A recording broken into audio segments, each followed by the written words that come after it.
ये पार्टी जो है मुसलमान के खिलाफ चलती है ऐसा कहा जा रहा है, तो आप एक मुसलमान होके मुस्लिम ये बीजेपी पार्टी ज्वाइन की है, इस बारे में आप क्या कहना चाहेंगे? बीजेपी यूपी महायुति का गठबंधन है और हम शिंदे सेना ज्वाइन किए हैं। और रही बात मुसलमान के विरोध की, हाँ ये कहना चाहती हूँ जो सरकार में बात होती है मुसलमानों की, वो भारतीय मुसलमानों की नहीं होती है। जो रोहिंग्या मुसलमान, बांग्लादेशी मुसलमान, पाकिस्तानी मुसलमान जो घुस बैठे हैं हमारे देश में, भारत में, तो उनके लिए बोला जाता है। भारतीय मुसलमानों के लिए ऐसे कोई शब्द इस्तेमाल नहीं किए जाते। तो ये मैं आपको स्पष्ट कर दूं कि शिंदे सेना की तरफ से कोई ऐसी बात नहीं हुई। और रही बात जो भारतीय मुसलमान नहीं है, हाँ तो हर भारतीय, हम भारतीय मुसलमान है, हम भी चाहेंगे कि हमारे देश में कोई घुस बैठे हैं तो उनको निकाला जाए। जो बांग्लादेशी है, जो रोहिंग्या मुसलमान है, जो पाकिस्तानी, उनको तो जरूर यहाँ से निकाला जाए। इसके तो हर वो मुसलमान, हर भारतीय मुसलमान चाहेगा कि उन्हें निकाला जाए। तो ये आपको स्पष्ट करना चाहूंगी। भाषा को लेके, मराठी भाषा को लेके तरह तरह की बातें हुई थी रिक्शा चालकों के साथ कि इनको मराठी आना चाहिए वरना परमिट कैंसिल हो जाएगी। तो तमाम रिक्शा वालों को आप क्या मैसेज देना देखिए, चाहेंगे? मैं रिक्शा वालों को कहना चाहती हूँ, जिस जगह हम रहते हैं, जिस राज्य में रहते हैं, वहाँ भाषा आना कोई बुरी बात नहीं। मराठी हमारी मातृभाषा है। अगर मराठी बोलने में दिक्कत है, मराठी बोलिए, थोड़ी-थोड़ी कोशिश कीजिए, क्यों नहीं बोल सकते आप? हम भी मराठी बोलते। जब हम पुलिस स्टेशन में जाते हैं, जब बीएमसी में जाते, तो आम्हाला पण मराठी येते. असं नाही की नाही येते, आम्हाला पण येते, आम्ही पण मराठी बोलते। तो ये मैं बोली थोड़ी-थोड़ी, आप प्रयत्न कीजिए, कोशिश कीजिए। कुछ हार्ड नहीं होता। हम जिस जहाँ रहते हैं, जिस राज्य में रहते हैं, उस भाषा का इस्तेमाल होना चाहिए। और ये भाषा बोलने में अपने गर्व महसूस होना चाहिए और कोई गलत बात नहीं है।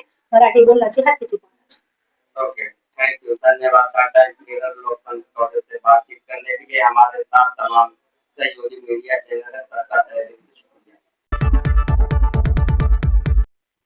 रिजवाना ईसा खान साहिबा, मेरा आपसे सवाल है कि आप जो है मुस्लिम लीग पार्टी छोड़कर और शिवसेना शिंदे गुट पार्टी को ज्वाइन किए, क्या वजह, क्या कारण था?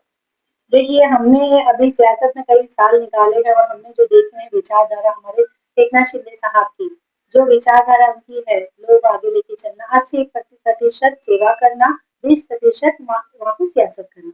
ये इनकी सोच विचारधारा। और महिलाओं को मजबूत करना। सबसे पहला तो लाडली बहन योजना के तहत घर बैठी महिलाओं को पैसा पहुंचा रहे, जो पैसा गरीबों के कितने काम आ रहा है, महिलाएं हाथ उठा के उनको दुआएं कर रही है। मतलब कहीं न कहीं वो महिलाओं को मजबूत करना चाह रहे हैं। तो हमने उनकी विचारधारा को देखते हुए हमने शिवसेना ज्वाइन की, ताकि हम आवाम का काम कर सके, जो काम अब तक यहाँ के लोकल एरिया में हमारे नहीं हुआ है। इंशाल्लाह हम शिवसेना में आए हैं तो यहाँ की जो तकलीफ है वहां तक लेके जाके इस यहाँ के काम को हम हल करने का काम करेंगे। इसलिए हमने आवाम के लिए शिवसेना ज्वाइन। तकलीफ क्या थी अगली पार्टियों में आपको आपने जो छोड़ दी, क्या इसकी आगे आपने अपील की थी, आपको काम करने नहीं मिल रहा था या और कोई प्रॉब्लम? देखिए, आपको एक सबसे बड़ी बात तो ये बता दूं, तकलीफ तो ये थी कि आपको पता है कि 33% जब बिल पास हो रहा था संसद के अंदर, तब सारी पार्टियों ने उसको रद्द किया गया, उसका विरोध किया। तब ये हमारी पार्टी वहाँ आगे खड़ी थी और उन्होंने जब महिलाओं को आगे बढ़ाने का काम किया, महिलाओं को सक्षम करने का काम किया, तो ये जब विरोध कर रहे हैं तो मेरा ये मानना है, जब महिलाएं जब आगे नहीं बढ़ेगी तो समाज कैसे आगे बढ़ेगा? सर्व सामान्य महिलाओं को 33% जब आरक्षण की बात आ रही थी, तब इन लोगों ने विरोध जता के रद्द करने का काम किया। तो हमने ये देखा जब जो महिलाओं को आगे बढ़ा रही है पार्टी, उस पार्टी में जाके हमें कुछ अच्छा करना चाहिए, आवाम के लिए कुछ भला सोचना चाहिए। जब एक घर की महिला, एक संसार की महिला आगे बढ़ती है तो पूरा संसार आगे बढ़ता है। तो ये सोचते हुए हम लोगों ने निर्णय लिया, हमारी टीम ने, मेरे साथ तो हमारी सुनील डब्बू भाई है, उन्होंने भी कहा नहीं, हमें एकनाथ शिंदे साहब के विचार को देखते हुए, समझते हुए, हमने एकनाथ शिंदे साहब के साथ उनका झंडा उठा के शिव सैनिक बन के इंशाल्लाह आगे हम काम करेंगे। अबू भाई, क्या कहना चाहेंगे इस पार्टी को ज्वाइन करने के बाद? क्या आप भरपूर काम कर पाएंगे? बीजेपी का दौर है। इंशाल्लाह हम लोग इन्हीं के काम देखकर, इस पार्टी का काम देखकर तो हमने एंट्री किया इस पार्टी में, क्योंकि इस महाराष्ट्र में सरकार उनकी है, लोगों की सेवा करने के लिए ही सियासत किया जाता है ना। तो यहाँ मालूम की काफी समस्या है, उन समस्याओं को दूर करने के लिए रिजवान ऐसा खान और हमारी टीम मिलकर शिंदे साहब के काम देखकर हम शिवसेना में शामिल हुए। रिजवाना इसा खान साहिबा, लोगों में एक चर्चा चल रही है तरह तरह की, इधर बदलू पार्टी है, आए दिन ऐसे लोग कह रहे थे। और आज बहुत ज्यादा लोगों में चर्चा थी, इस बारे में आवाम को क्या कहना चाहिए, क्या संदेश देना? देखिए, मैं अपनी आवाम के लिए आई हूँ और आवाम को कहना चाहती हूँ, कुछ दिनों में जो लोग बोल रहे हैं, ठीक है, किसी के कहने पे बोल रहे हैं, कुछ भी बोल रहे हैं, उनको बोलने दीजिए, उसमें मैं कुछ नहीं बोलना चाहती। जब हमारे काम देखेंगे शिंदे सेना के तहत, हम एक सैनिक बन के लोगों के लिए काम करेंगे, जो कि सरकार में सुविधाएं दी जाती है। क्यों मालवनी में सुविधाएं नहीं आती? आप अपने न्यूज के माध्यम से कई चीजें आपने दिखाई होंगी मालवनी की, आप देख रहे हैं कि कितनी तकलीफ है मालवनी की आवाम उठा रही है। क्यों यहाँ पे जीत के आने के बाद डर बताया जाता है कि ये पार्टी आ जाएगी तो वो हो जाएगा, वो पार्टी आ जाएगी तो वो हो जाएगा। अरे क्या हो रहा है? क्या सुविधाएं नहीं मिल रही है? क्या लाड़की बहन योजना के तहत क्या धर्म देखा जा रहा है? और मुसलमान औरतों को भी लाड़की बहन योजना के तहत उनको लाभ मिल रहा है, हिंदुओं को भी मिल रहा है। तो ये दोहरी राजनीति करने वालों को मैं कहना चाहती हूँ कि बस धर्म की राजनीति खत्म करो, कर्म की राजनीति करो।